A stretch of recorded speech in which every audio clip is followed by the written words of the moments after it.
Dominic Ashford's hands are shaking. That's the first sign something is catastrophically wrong. Because billionaires who've built empires on ruthless control don't shake. They don't hesitate. They certainly don't sit frozen in their penthouse office at midnight, staring at a photograph like it's a bomb about to detonate their entire existence. But the little girl in the picture has his eyes. Hazel. Unmistakable. Staring back at him from a face he's never seen before, wearing leg braces and a smile that pierces straight through his chest. She's 4 years old. The medical records attached say, "Urgent surgery required," in red letters that might as well be bleeding. And the handwritten letter that came with it starts with 7 words that will destroy everything he thought he knew. "Mr. Ashford, you don't remember me, but..." He stops reading. His reflection in the window behind him catches the light. Those same hazel eyes staring back. The resemblance isn't coincidental. It's damning.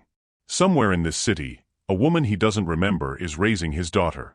A daughter with cerebral palsy. A daughter who needs surgery he never knew to pay for. A daughter whose existence he's about to discover came from a night he erased from his memory like it never mattered. But it mattered. And in 48 hours, when the truth comes out, it won't just be his world that shatters. It'll be 3 lives colliding in a storm of secrets, betrayal, and a love he never knew he destroyed. The clock is ticking. The letter is already sent. And Dominic Ashford is about to learn that some debts can't be paid with money. Welcome back to Mr. Harrington Stories, where we uncover the secrets hidden behind closed doors and billion-dollar empires. Before we dive into Amara and Dominic's story, I want to speak a blessing over your life. May this week bring you unexpected grace. May those who overlooked you finally see your worth, and may every closed door lead you to something better. Now, if you're here with us, type present in the comments. Let me see this beautiful community. And here's the truth. If you believe that every child deserves to know their father, and that powerful people should be held accountable for their actions, hit that subscribe button right now. Because the trolls won't. But you? You understand justice. 4 in the morning feels different when you're a mother fighting for your child's life. There's no softness to it. No gentle awakening. Just the brutal alarm clock that drags Amara Thompson from 3 hours of restless sleep into another day of survival. Her apartment is small. 1 bedroom that she's converted into a space for Lily, while she takes the couch. The walls are thin enough that she can hear her neighbors arguing through them. The radiator clanks and hisses, never quite warm enough in winter, always too hot in summer. But it's home. It's all she can afford. Amara moves through the darkness with practiced efficiency. Her warm brown skin catches the dim glow of the streetlights filtering through the curtains as she pulls her curls into a bun. There's no time for mirrors. No time for herself. There never is. In the bedroom, Lily sleeps peacefully, her small chest rising and falling in rhythm. 4 years old, with hazel eyes that light up every room she enters, even when her legs won't cooperate the way other children's do. Cerebral palsy. 2 words that changed everything. 2 words that came with a price tag Amara will never be able to pay, no matter how many shifts she works. She lifts Lily gently, careful not to startle her. The morning routine is a choreographed dance they've perfected over years, getting her dressed, helping her with the leg braces, making breakfast while Lily sits at the table coloring, her small hands gripping crayons with fierce determination. The medical bills are scattered across that same kitchen table. Amara moved them aside to make room for Lily's cereal bowl, but they're always there. Always visible. Red stamps that scream overdue like accusations she can't escape. Physical therapy. Occupational therapy. Specialists. Medications. Equipment. The numbers blur together into an impossible mountain of debt that grows faster than she can climb it. Lily looks up from her coloring book, smiling. "Mama, look. I drew you." The stick figure has wild curly hair and a big smile. It's the most beautiful thing Amara's seen all week. She kisses her daughter's forehead. "It's perfect, baby." By 5:30, Lily is with Mrs. Chen next door, a retired nurse who watches her during Amara's early shifts. By 6, Amara is at the diner, tying an apron around her waist and preparing for the breakfast rush. Her feet will ache by noon. Her back will scream by evening. But she'll smile at every customer, pour every coffee, take every order, because tips pay for Lily's medication. On her way to work, she passes a billboard. Ashford Enterprises. The logo gleaming in the pre-dawn light, all sharp angles and corporate power. Dominic's face isn't on it, but she sees him anyway. She always does. Her jaw tightens. Her expression hardens into something cold and distant. Then she keeps walking. She's gotten good at that. At walking past reminders of the man who doesn't even know she exists. But it wasn't always like this. 5 years ago, Amara was different. Not broken yet. Not hardened by single motherhood and crushing debt. She was 24, working as a server at an exclusive charity gala hosted by Ashford Enterprises. The kind of event where champagne costs more than her monthly rent, where women drip in diamonds and men wear watches worth more than cars. She wasn't supposed to be noticed. The help never is. But Dominic Ashford noticed her anyway. He approached her during a quiet moment, when she was refilling champagne flutes at a side table. His presence was magnetic, 6'2", piercing blue eyes that seemed to see straight through the formal server's uniform she wore. He was younger then. 30. Less hardened. Or maybe that's just what she wanted to believe. Their conversation started simply. A comment about the pretentious art on the walls. A shared laugh about the absurdity of $500-a-plate dinners. But it deepened quickly, dangerously. He asked about her life. Actually listened when she answered. Told her about the pressure of running an empire he'd inherited too young. Admitted he felt suffocated by expectations he never asked for. For 3 hours, Dominic Ashford wasn't a billionaire. And Amara Thompson wasn't a server. They were just two people who found something rare in a room full of people who'd never understand it. When the gala ended, he asked if she wanted to get out of there. Not as a proposition. As an invitation. His hand extended, his eyes hopeful in a way that made her believe this man, this impossibly powerful man, might actually be vulnerable enough to want something real. She took his hand. That night was everything and nothing like she expected. They talked until sunrise in his hotel suite, sharing stories and silences that felt sacred. When he kissed her, it wasn't rushed or transactional. It was tender. Desperate. Like he was trying to hold onto something he knew he'd lose. And when they made love, it felt like a promise neither of them said out loud, but both of them felt. Amara fell asleep believing that maybe, just maybe, class and wealth didn't matter when two people connected like this. She woke up alone. No note. No goodbye. Just a check on the nightstand, $20,000, and a business card with an assistant's number scrawled on hotel stationery. Like she was a service rendered. A transaction completed. The humiliation was immediate and crushing. But the heartbreak came later, in waves that nearly drowned her. 6 weeks after that night, Amara's period didn't come. Then another week passed. Then another. She bought 3 pregnancy tests, took them all at once in a gas station bathroom, and watched as every single one turned positive. Terrified. That's the only word for what she felt. But beneath the terror was something else. Something fragile and hopeful. Maybe this was fate. Maybe this was the universe giving them a reason to reconnect. Maybe Dominic would want to know. Want to be involved. She called his office. Was transferred 4 times. Finally reached his executive assistant, a woman with a voice like ice water. Amara explained, hand shaking, that she needed to speak with Mr. Ashford about a personal matter. That it was urgent. That she'd met him at the gala, and the assistant cut her off. Let me be very clear, Miss Thompson. Mr. Ashford has no interest in whatever scheme you're running. We've dealt with women like you before.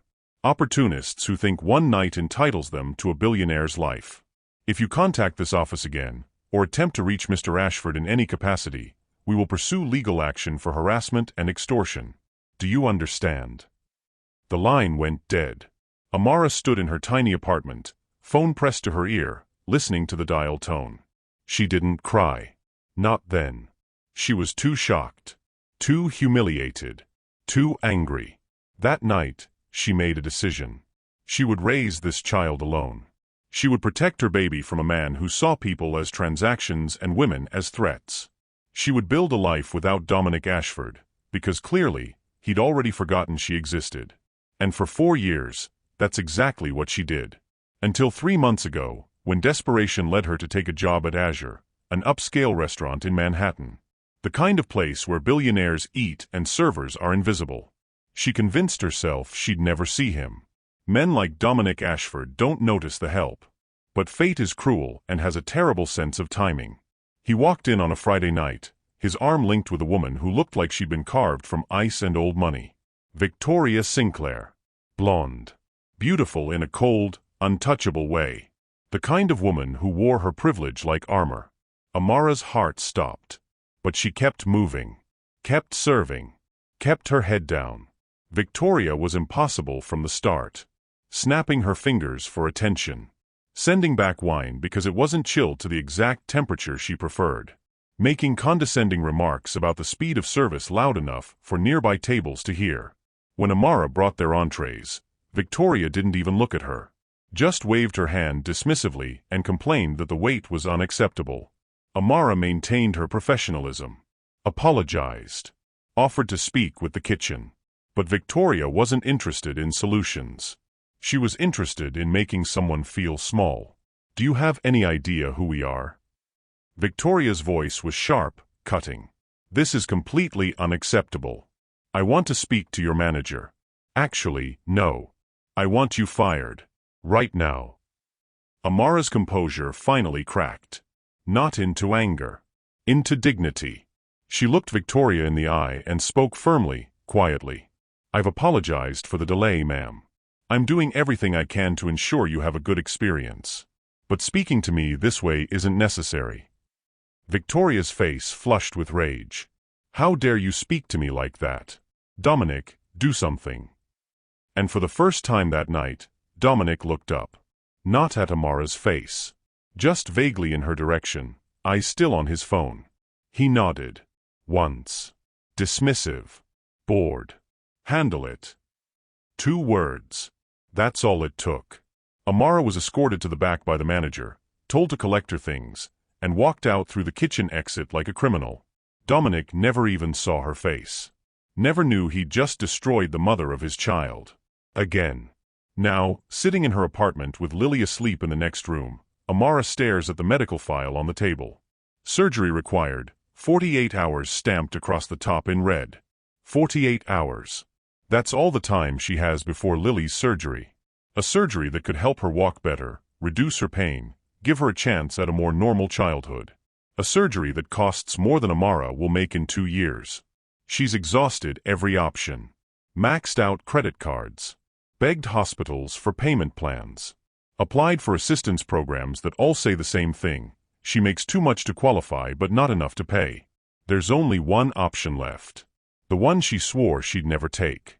She pulls out a piece of paper and a pen. Her hand hovers over the blank page for a long moment. Then she starts writing. Mr. Ashford, you don't remember me, but 5 years ago. The words pour out. Not angry. Not accusatory. Just honest. She tells him about that night. About the pregnancy. About his assistant's threats. About Lily, their daughter, who has his eyes and his determination and a medical condition that's draining every resource Amara has. She doesn't ask for money.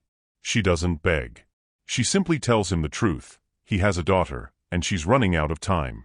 When she finishes, she folds the letter carefully, slides it into an envelope along with a photograph of Lily and copies of the medical records. She seals it. Addresses it to Dominic Ashford, Ashford Enterprises, Manhattan. Tomorrow morning, this letter will be hand-delivered to his office. Tomorrow, he'll open it. And tomorrow, everything will change. Amara doesn't know if he'll care. Doesn't know if he'll even believe her. But she's out of options and out of time. And Lily deserves a father who knows she exists. Even if that father is the man who's dismissed her twice without ever seeing her face. The letter sits on the table, sealed and ready. A bomb waiting to detonate. In less than 24 hours, Dominic Ashford's perfectly controlled world will shatter. And 3 lives will collide in ways none of them are prepared for. Have you ever been dismissed by someone who should have remembered you? Let me know in the comments, and stay with me, because Dominic's world is about to crumble. The envelope arrives at Ashford Enterprises headquarters on a Tuesday morning, delivered by courier along with dozens of other pieces of correspondence that flood Dominic's office daily. Marcus, his executive assistant, efficient, discreet, loyal to a fault, places it on the mahogany desk among contracts, investment reports, and acquisition proposals. It's unremarkable. Plain Manila. No return address. Just Dominic's name written in careful handwriting that looks like it took several attempts to get right. Marcus doesn't think twice about it. Neither does Dominic when he returns from a board meeting, loosening his tie and reaching for his coffee. He's been in back-to-back meetings since 7 that morning. Merger negotiations. Quarterly projections. A potential hostile takeover he's orchestrating that will crush a competitor who underestimated him. He opens the envelope absently, half his attention still on the spreadsheet glowing on his computer screen. The photograph falls out first. It lands face up on his desk, and Dominic's world stops turning. A little girl. 4 years old, maybe. Hazel eyes that stare directly at the camera with a combination of curiosity and joy that punches straight through his chest. She's wearing leg braces on both legs, but her smile is unrestrained, radiant. Her hair is pulled into 2 small puffs, and she's holding a stuffed elephant that looks well-loved and slightly worn. Dominic's hand freezes halfway to his coffee cup. He picks up the photograph with fingers that suddenly don't feel like his own. Stares at it. Turns it over, looking for context, explanation, anything. Then he sees the letter underneath. The handwriting is the same as the envelope. Neat. Measured. Like every word was chosen carefully because there wouldn't be a second chance to say it. Mr. Ashford, you don't remember me, but 5 years ago, we met at a charity gala. We spent one night together. I'm not writing to you for money or to disrupt your life. I'm writing because you deserve to know the truth. Her name is Lily. She's 4 years old. She has cerebral palsy. And she has your eyes. The words blur. Dominic reads them again. Then again. His brain trying to process information that doesn't fit into any category he understands. He flips through the attached medical records with hands that are starting to shake. Birth certificate. Lily Marie Thompson. Date of birth, 9 months after that gala. Medical history, cerebral palsy diagnosis, physical therapy schedules, specialist reports, upcoming surgery marked urgent. The timeline aligns perfectly. Too perfectly to be fabricated. Too specific to be a con. And those eyes. God, those eyes. Dominic looks at the photograph again, then catches his own reflection in the dark computer screen. The resemblance isn't subtle. It's damning. Those hazel eyes that he inherited from his grandmother. The shape of her face. The way she holds her head slightly tilted, like she's perpetually curious about the world. For the first time in his adult life, Dominic Ashford is not in control. His hands shake as he sets the photo down. His breath comes shallow and fast. The walls of his corner office, floor-to-ceiling windows overlooking Manhattan, a view that cost more than most people make in a lifetime, suddenly feel like they're closing in. He has a daughter. A daughter who's been alive for 4 years while he was building empires and making deals and living a life that never included her. A daughter with cerebral palsy who needs surgery in 48 hours. A daughter whose mother tried to reach him 5 years ago and was threatened by his own assistant. The memory surfaces slowly, reluctantly. That gala. The woman with warm brown skin and eyes that seemed to see past all his defenses. The conversation that felt different from every shallow interaction he usually had at those events. The night that followed, intense, vulnerable, real in a way nothing in his life had been before or since. He left her a check. Thought he was being generous. Thought $20,000 was enough to cover. What? The inconvenience? The night of her time? The shame hits him like a physical blow. Marcus appears in the doorway, tablet in hand, ready to discuss the afternoon schedule. He sees Dominic's face and stops mid-sentence. Sir? Are you all right? Dominic's voice comes out rougher than he intends. I need you to find someone. Amara Thompson. Lives somewhere in the city. Has a 4-year-old daughter. I need an address, employment history, everything. And I need it yesterday. Marcus nods, recognizing the tone of a man who will accept no delays, no excuses. Of course. May I ask what this is regarding? Just find her. Marcus disappears. Dominic is left alone with the photograph and a growing sense of vertigo. He tries to rationalize it. Tries to think like the CEO who's built his reputation on never making emotional decisions. This could be a scam. People have tried to con him before. Fabricated relationships, invented connections, anything to get close to his wealth. He's seen it dozens of times. Women claiming pregnancies that never existed. Men claiming friendships from college he never had. Opportunists who think proximity to a billionaire entitles them to his fortune. But the photo haunts him. Those eyes haunt him. And deep in his gut, beneath all the rationalizations and defenses, he knows. He knows this is real. The rest of the day passes in a blur. He sits through meetings without hearing them. Signs documents without reading them. His mind is 40 blocks away, trying to imagine what Amara's life has been like for the past 5 years. Raising a child with special needs. Alone. While he was closing deals and attending galas, and never once thinking about the woman he'd left behind with nothing but a check. That evening, Victoria notices immediately. She's perceptive in the way predators are perceptive, always watching for weakness, always calculating. They're at dinner in his penthouse. Some absurdly expensive Italian place that delivers food that looks like art and tastes like obligation. Victoria is talking about wedding venues, guest lists, seating arrangements that matter to people whose approval means nothing to Dominic. "You're distracted," she says, setting down her wine glass with a sharp click against the table. "What's wrong?" Dominic doesn't look at her. Keeps his eyes on his untouched plate. "Just a business complication." "What kind of complication?" "Nothing that concerns you." Victoria's jaw tightens. She doesn't like being dismissed. Doesn't like not knowing everything about Dominic's life because knowledge is power and she's built her entire existence on maintaining control. "If it affects you, it affects us. We're getting married in 4 months, Dominic. There are no secrets in a partnership." The word partnership makes something twist in his stomach. Because that's what they have. Not love. Not passion. A partnership. A merger of families and fortunes and social standing. He proposed because it made sense. Because Victoria was appropriate, accomplished, from the right circles. Because emotion had no place in decisions that mattered. But now, staring at his fiancée across a table that could seat 12, all he can think about is a little girl with his eyes who's never met her father. "It's being handled," he says firmly, and Victoria knows better than to push when he uses that tone. But she doesn't forget. Victoria Sinclair never forgets. 2 days later, Dominic stands outside a building in a neighborhood he's never been to.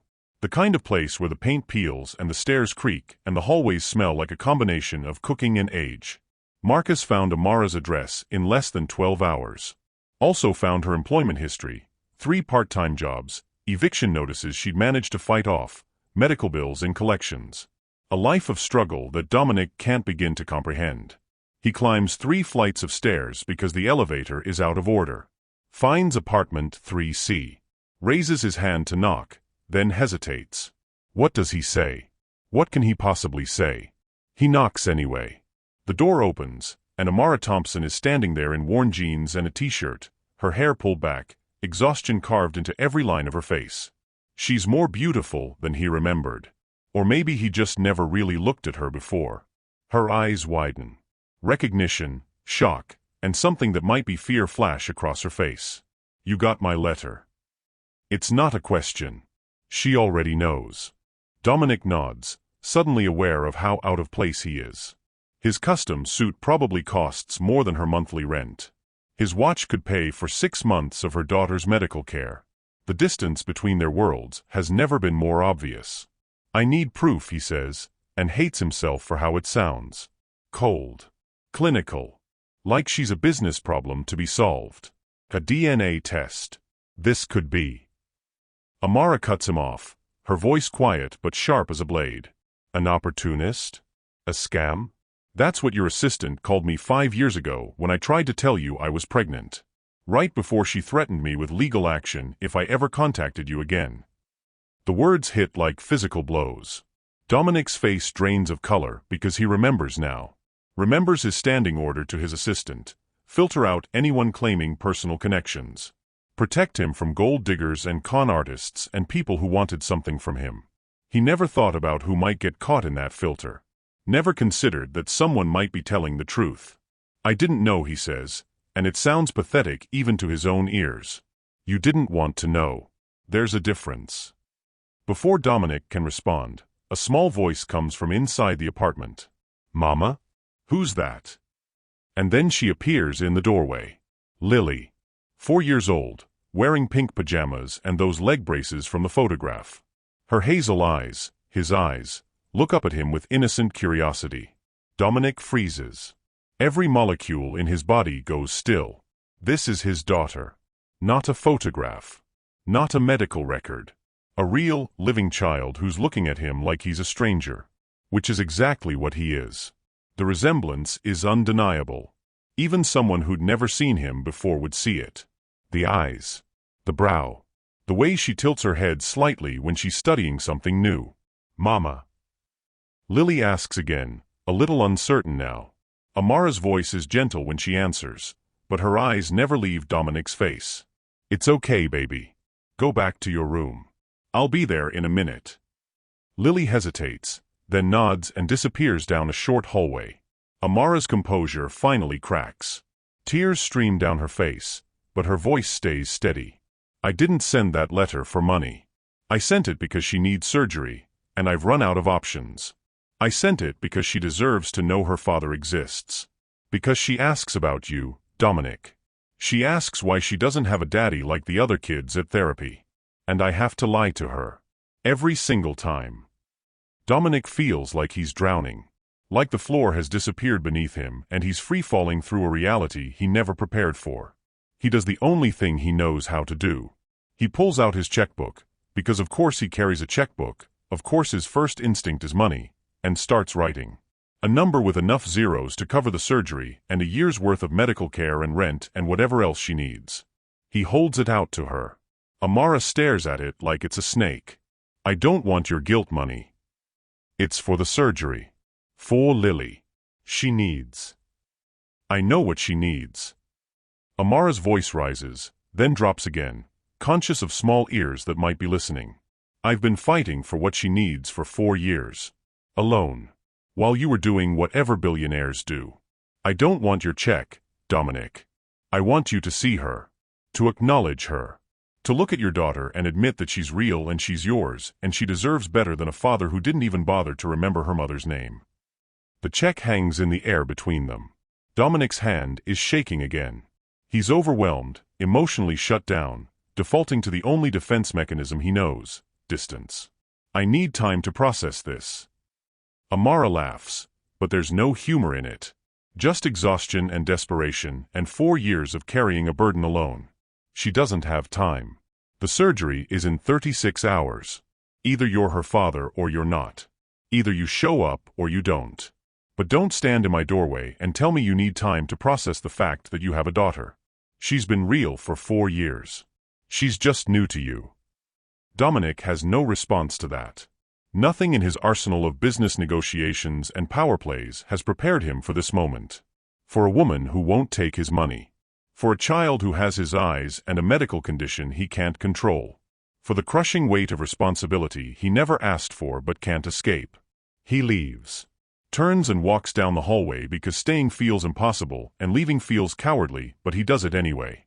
Behind him, the door closes softly. Final. In the apartment, Lily appears beside her mother, small hand slipping into Amara's. Was that my daddy? Amara looks down at her daughter, heartbreaking for the 100th time. I don't know, baby. I really don't know. Through the window, Lily watches the tall man in the expensive suit climb into a car that probably costs more than they're building. Watches him drive away without looking back. She doesn't understand yet. But someday she will. Someday she'll ask why her father didn't stay. And Amara will have to find an answer that doesn't destroy the little girl's heart. Victoria finds the letter 3 days later.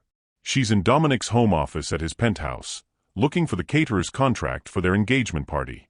She's not supposed to be going through his briefcase, but Victoria has never been particularly concerned with boundaries that inconvenience her. The envelope is tucked into a side pocket, already opened. She pulls it out, curious. Then she sees the photograph. A child. With Dominic's eyes. She reads the letter once. Twice. Her expression doesn't change. Victoria has perfected the art of controlled reactions, but her mind is racing, calculating, assessing the threat. This isn't heartbreak she's feeling. Victoria has never loved Dominic, not really. Love is messy and inconvenient and gets in the way of more important things. What she feels is fury at the disruption, at the threat to everything she's carefully constructed. Her wedding is in 4 months.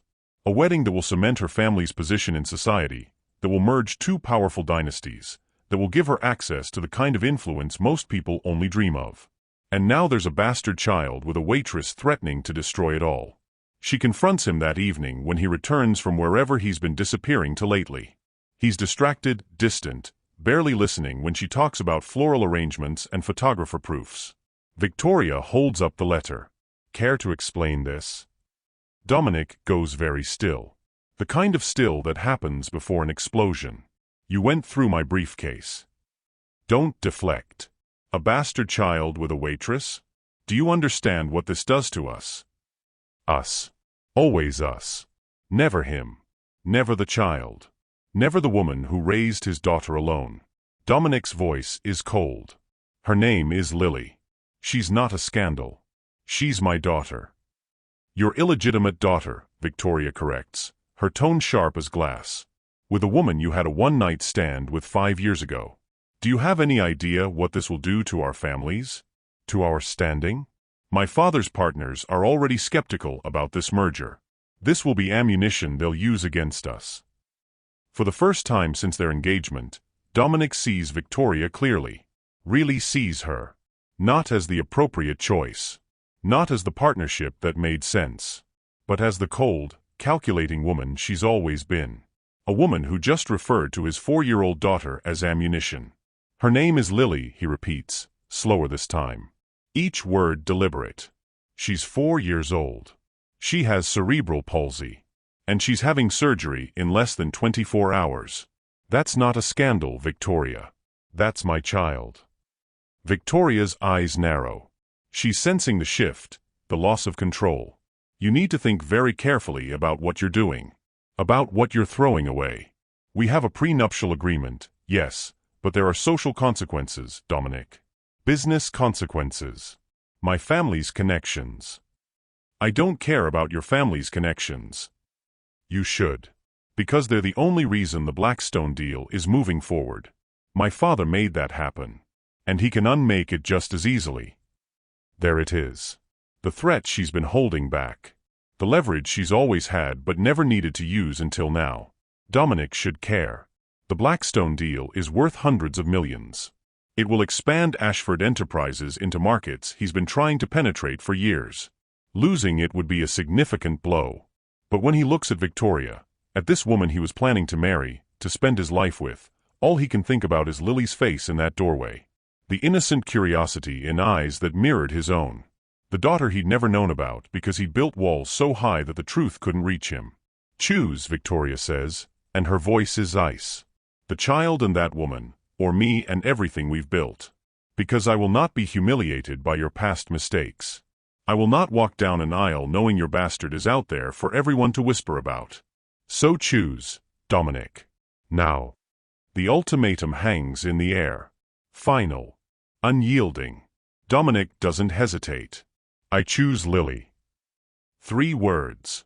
That's all it takes to end an engagement, to destroy a merger, to choose his daughter over convenience. Victoria's face goes white with rage. You're making a massive mistake. No. I made that mistake 5 years ago. This is me trying to fix it. She leaves. No tears. No pleading. Victoria isn't the type. She simply gathers her things with rigid efficiency and walks out of his penthouse, already pulling out her phone. Dominic should feel something, regret, loss, uncertainty. But all he feels is relief. And determination. 36 hours until Lily's surgery. 36 hours to figure out how to be a father to a child who doesn't know him. But Victoria isn't done. She never is. In her car, phone pressed to her ear, her voice is calm and measured. Daddy? I need a favor. There's a woman. Amara Thompson. And a child. They're complicating things with Dominic. I need them handled. Nothing permanent. Just enough to remind them where they belong. Can you make that happen? On the other end of the line, her father, a man who's built a legal empire on knowing how to destroy people quietly, asks no questions. Consider it done, sweetheart. Victoria ends the call. looks at her reflection in the rearview mirror, fixes her lipstick, smooths her hair. By morning, Amara Thompson will understand exactly what it means to threaten Victoria Sinclair's plans. And Dominic will learn that choosing his daughter might have just put both of them in danger. Would you forgive someone who ignored you for 5 years, even if they finally chose you? Comment below, and keep watching, because Victoria just declared war. The morning of Lily's surgery begins with a knock on Amara's door at 6 a.m. She's already awake, hasn't really slept. Just sat beside Lily's bed all night, watching her daughter's chest rise and fall, memorizing every detail of her face in case something goes wrong. In case this is the last quiet moment they have together. The knock is sharp. Official. The kind that makes your stomach drop before you even open the door. Amara pulls on a robe and opens it to find a man in a suit holding a manila envelope. Not the comforting kind. The legal kind. Amara Thompson? She nods, throat tight. You've been served. He hands her the envelope and walks away before she can ask questions. Before she can process what's happening. Inside are legal documents. Dense legal language that takes her 3 tries to understand. Emergency custody petition. Filed by Victoria Sinclair and her father, Jameson Sinclair, attorney-at-law. Claiming Amara is an unfit mother. Citing financial instability, inadequate living conditions, inability to provide proper medical care. They're trying to take Lily from her. The papers shake in her hands. Not from the morning cold. From pure, visceral terror. They're trying to take her daughter. On the morning of her surgery. When Lily needs her most. Amara's knees give out. She slides down the wall in her tiny hallway, legal documents scattered around her, and for the first time in 4 years, she lets herself break completely. Sobs that come from somewhere so deep she didn't know that place existed. She has no money for lawyers. No connections. No power.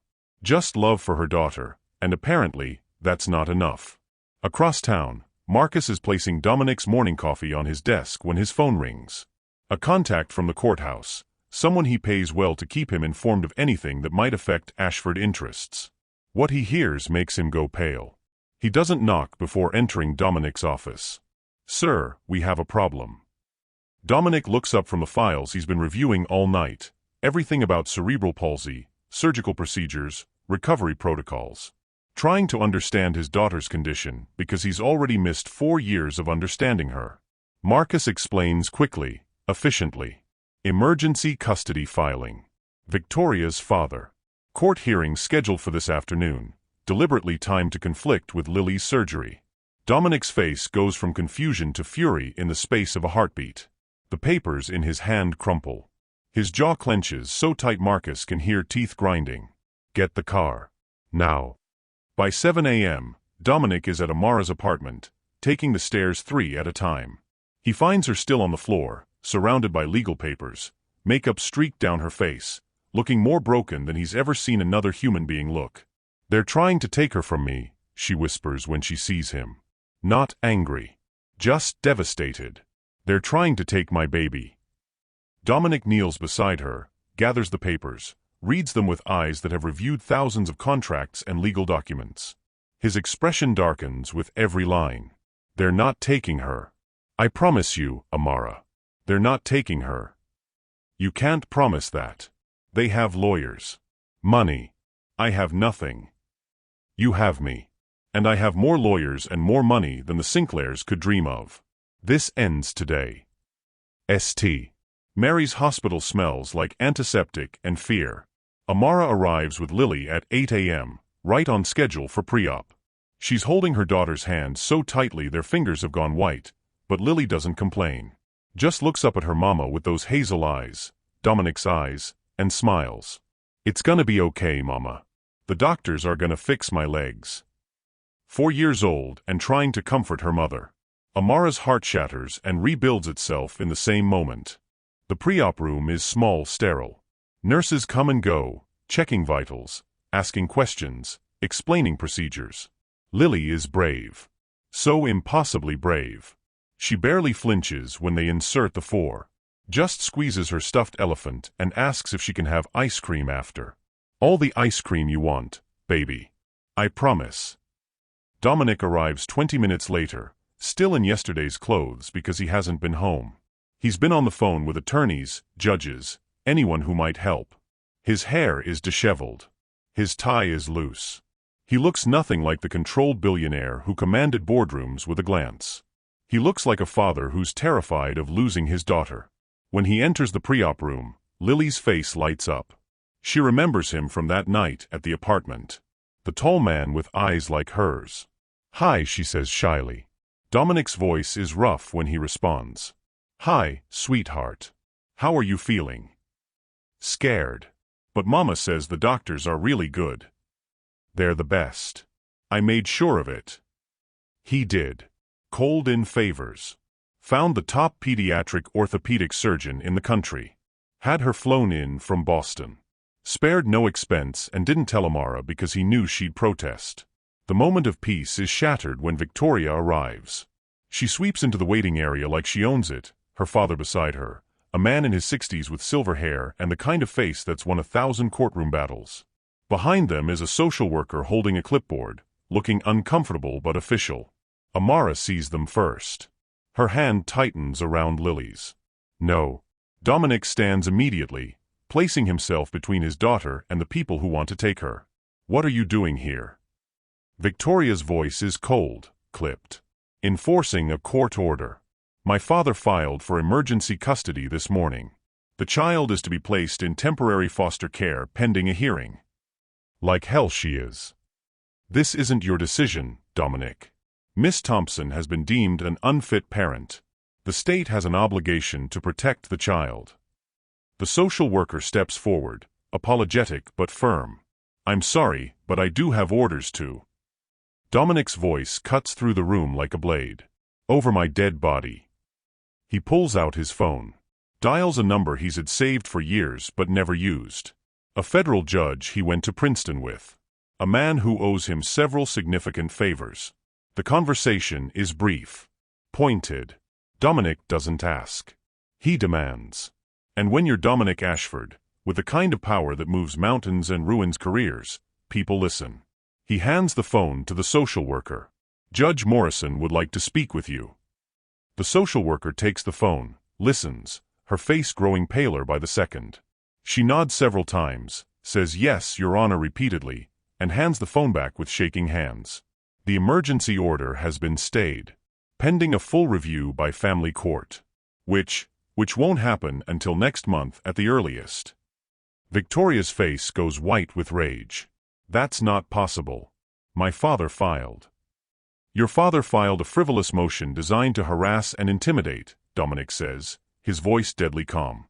"And he did it through a judge who's currently under investigation for accepting bribes. Which I just informed Judge Morrison about. So I'd suggest you and your father leave before I have security escort you out." He turns to Victoria, and his eyes are ice. "We're done. The engagement is off. Consider this your formal notice. And if you ever come near my daughter again, if you so much as breathe in her direction, I will dismantle your family's fortune piece by piece. I will buy your father's firm and burn it to the ground. I will make sure every judge, every attorney, every person of influence in the city knows exactly what kind of people you are. Do you understand me?" Victoria has never been spoken to like this. Has never been threatened. Has never been on the losing side of anything. She understands. She leaves without another word, her father following, already on his phone trying to do damage control that won't matter. Because when Dominic Ashford decides to destroy you, you're already destroyed. You just don't know it yet. The social worker leaves too, paperwork forgotten, just grateful to escape. In the pre-op room, Lily looks up at Dominic with wide eyes. "Are you really my daddy?" Dominic kneels beside her bed, level with those hazel eyes that mirror his own. "Yes. Yes, I am. And I'm so sorry it took me so long to find you." Lily considers this with a serious contemplation only 4-year-olds can manage. Then she smiles. "It's okay. You're here now." Such simple forgiveness. Such pure acceptance. It breaks something in Dominic that's been frozen for 35 years. The surgical team arrives to take Lily back. Amara kisses her daughter's forehead, whispers that she loves her, promises she'll be right here when she wakes up. Lily waves as they wheel her away, still clutching her stuffed elephant, still smiling despite her fear. And then she's gone through the double doors, and Amara and Dominic are left in a waiting room that suddenly feels cavernous. The silence stretches between them, heavy with everything that's happened, everything that hasn't been said. Finally, Dominic speaks. His voice is quiet, stripped of the commanding tone he usually carries. I'm sorry. For everything. For not remembering. For not being there. For building walls so high that the truth couldn't reach me. Amara stares at the double doors where her daughter disappeared. Doesn't look at him. You didn't just forget me, Dominic. You erased me. Paid me like I was a transaction and moved on with your life. Do you know what that felt like? To be so forgettable that the father of your child didn't even remember your name. No. I don't know what that felt like. But I'm going to spend the rest of my life making sure Lily never feels that way. Making sure she knows she's wanted. That she matters. That she's not a complication or a scandal or something to be managed. She's my daughter. And I'm going to be her father. A real one. Amara finally looks at him. Really looks at him. Sees the exhaustion in his eyes, the fear, the desperate determination of a man who's realizing he's been living the wrong life. This isn't about you and me, she says quietly. It's about her. She deserves a father who shows up. Not just with money, but with presence. With time. With love. Then let me show up. Not as a checkbook. Not as some distant figure who sends support payments. As her dad. Let me learn how to be her dad. Before Amara can respond, the waiting room door opens. A nurse with kind eyes and tired scrubs. Are you Lily Thompson's parents? They both nod. Parents. The word feels strange and right all at once. The surgery is going well. Dr. Martinez wanted me to let you know we're about halfway through. Everything is proceeding as planned. Relief floods through both of them. Amara's knees go weak. Dominic catches her arm, steadies her, and they sink into the uncomfortable waiting room chairs together. 3 hours. That's how long they wait. 3 hours of stale coffee and CNN playing on muted TVs and other families in their own private hells. 3 hours of Dominic learning about Lily's first words, her favorite foods, the way she hums when she's concentrating. 3 hours of Amara seeing a man slowly transform from a distant billionaire into someone who might actually deserve the title of father. When Dr. Martinez finally emerges, still in surgical scrubs, both of them are on their feet before she's fully through the door. The surgery was successful, she says, and Amara's legs give out completely. Dominic catches her, holds her up, and his own eyes are wet with tears he's not trying to hide. Lily did beautifully. We were able to release the muscle contractures in both legs. She's going to need extensive physical therapy, and recovery will take time, but her prognosis is excellent. With proper therapy, she should regain significant mobility and reduced pain. Amara breaks down completely. For years of fear and exhaustion and desperate hope all releasing at once in sobs that shake her entire body. Dominic holds her, not romantically, not with any agenda, just as one parent to another who both almost lost everything. Can we see her? His voice is rough, barely controlled. She's in recovery now. Still groggy from anesthesia, but she's asking for her mama. They follow Dr. Martinez through corridors that all look the same, into a recovery room where Lily lies in a bed that's too big for her small body. Her legs are bandaged, elevated. She looks tiny and brave and so much like Dominic it's impossible to deny. Her eyes flutter open when she hears them approach. Unfocused from the anesthesia, but aware. Mama. Amara is beside her in an instant, careful not to jostle the bed. I'm here, baby. I'm right here. You did so good. Lily's gaze drifts to Dominic, who's standing a few feet back, suddenly uncertain. Mama, is that my daddy? Amara looks at Dominic. Sees the question in his eyes. The hope. The fear of rejection from a 4-year-old who has every right to reject him. She nods. Yes, baby. That's your daddy. Lily's face breaks into a smile, even through the grogginess. Hi, Daddy. 2 words. That's all it takes. 2 words from a little girl who's known him for less than a week, and Dominic Ashford's composure, built over 35 years of controlling every emotion, every reaction, every moment, completely shatters. Tears stream down his face. He doesn't wipe them away. Just moves to the other side of Lily's bed and takes her small hand in his much larger one. "Hi, sweetheart. I'm so proud of you." Lily's eyes drift closed again, exhaustion and medication pulling her back under. But she's smiling. And her hand is wrapped around her father's finger like she's never letting go. 6 months later, the park near Amara's new apartment, the one Dominic helped her find in a better neighborhood with an accessible playground, is filled with autumn leaves and the sound of children's laughter. Lily is running ahead. Not smoothly. Not without effort. But running. Her leg braces are lighter now, and her physical therapy has paid off in ways that make Amara cry with gratitude every time she sees her daughter move without pain. Dominic has stepped back from Ashford Enterprises. Not entirely, he still goes in 3 days a week, but he's delegated responsibilities, promoted capable people, learned that the empire won't crumble if he's not there every second. Because he has more important places to be. Therapy sessions where Lily works so hard she's drenched in sweat but never complains. School events where she proudly introduces him as her daddy to teachers who smile knowingly. Bedtime stories where she falls asleep against his chest, and he stays long after she's sleeping just to memorize the weight of her. He and Amara co-parent. Not romantically, that's not what this is about. Maybe someday. Maybe never. But they've built something more important than romance. They've built respect. Partnership. A united front for a little girl who deserves parents who put her first. Amara watches Lily run toward the swings, Dominic close behind to help her climb up. 6 months ago, this scene was impossible. 6 months ago, she was alone and drowning and one missed payment away from losing everything. Now, she works one job. A good job at a nonprofit that Dominic connected her with. Not charity, she made that clear, but a legitimate position using her degree she never got to finish. She's taking online classes to complete it. And she sleeps at night knowing her daughter is safe, healthy, and loved by 2 parents instead of just one. Dominic returns, slightly out of breath, leaves in his hair. She wants you to watch her go down the slide. Apparently, I don't cheer loud enough. Amara smiles. You're getting better at it. They stand side by side, watching Lily navigate the playground with determination that outweighs her limitations. Other parents watch too, some with curiosity, some with pity Lily doesn't need or want. "Thank you," Amara says quietly, "for finally seeing her."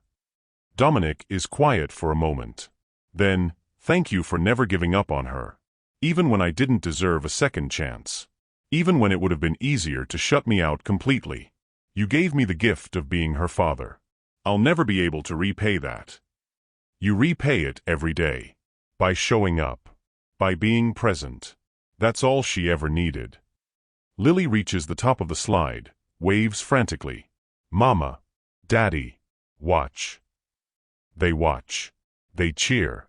And when Lily reaches the bottom, laughing with pure joy, Dominic realizes something he never understood in all his years of building empires and accumulating wealth. This is what power actually feels like. Not control. Not dominance. The ability to make your child laugh. To ease their pain. To be the safe place they run to when the world is too big and scary. Some men build empires on ruthless decisions and cold calculations. But the most powerful thing Dominic Ashford ever built wasn't a billion-dollar company. It was a relationship with a daughter he almost never knew. Amara taught him that true strength isn't control. It's showing up, even when you're terrified. Even when you have no idea what you're doing. Even when every instinct tells you to run. And Lily? She taught them both that love isn't about perfection. It's about presence. About being there for the hard days and the good days and the ordinary days that become extraordinary simply because you're together. Some secrets destroy lives. But this one saved 3. Do you believe people can truly change when they're faced with the truth? Drop your thoughts below. And if this story moved you, share it with someone who needs to hear it. Until next time, may you always have the courage to show up for the people who need you most.